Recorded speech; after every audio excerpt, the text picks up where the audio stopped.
I haven't got one. Oh, right. Are you ready? A long time ago I did attend garden parties in Yorkshire at the time when Harold Wilson was Prime Minister. Harold Wilson, do you remember Harold Wilson? Well, I used to be a member of the Labour Party. Good afternoon, everyone. I'm at a different party this afternoon. It's a lovely garden party. I like the flowers and I like the petals petaled, yes. Anyway, carry on. Hello, Malcolm. Hello. Tell us about your dream, your .com city of dreams. How did you first think of the idea? The actual original idea came from when I was actually in London a few years ago, and I was just wandering. It was a night time, and I was wandering through different parts of the city, basically from one side to the other.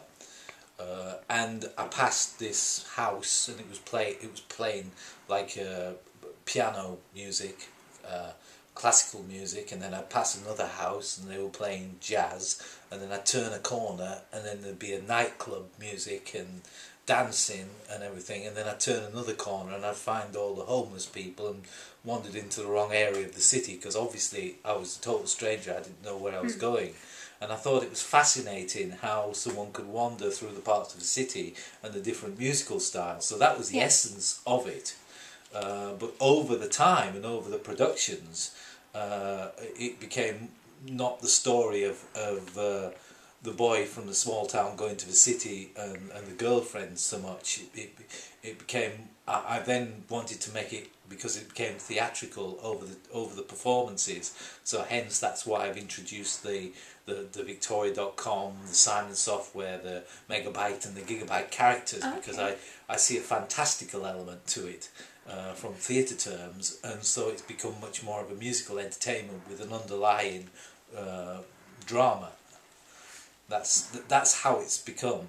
I mean, the characters have changed as well. Mickey at one point was the clown, and we changed that. Mickey opened the show, and certain song titles he'd say, "What are you really like? I'm wearing images, are you?" Because one of the songs in the show was wearing images. We had to take that out, and then we opened the show. I think we can't do without your love. And we changed that into the fairgrounds, so it's a show that's developed, over different productions in different places. But I've always stayed with it because every time I put it on, the audience have gone humming out the tunes and really, enjoyed the show. So I said, stay with it. It certainly has something for everyone. That's the idea, yeah. And the story, it's universal, so you can deal with running away from home, you can deal with the small town, the big city, the dreams, the relationships, and the way that in this version there's actually a complete game going on, and there's only 2 or 3 people who are the real characters, the rest are fantastical. Yeah. Tell us, Malcolm, about your first performance of the show. The first performance was over in Dallas, and what happened is I was actually busy with the show of Casablanca Airport at the Greenwich Film Festival.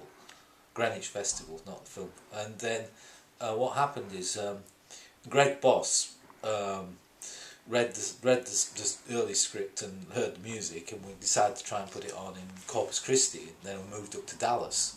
And at one point I stayed with Perry Gilkipin's parents, and that was a tremendous experience and great.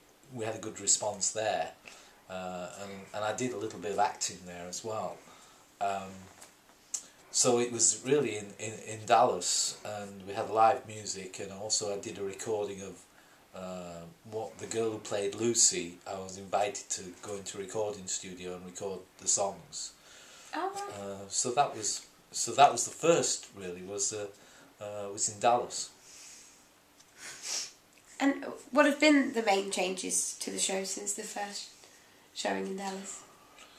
Well, as I say, at one point it's developed over quite some time, and at one point we took it to the Edinburgh Festival, and again there was certain storylines which were there, and I've taken them out and simplified it and made it much more of a musical with an underlying storyline rather than the play with music.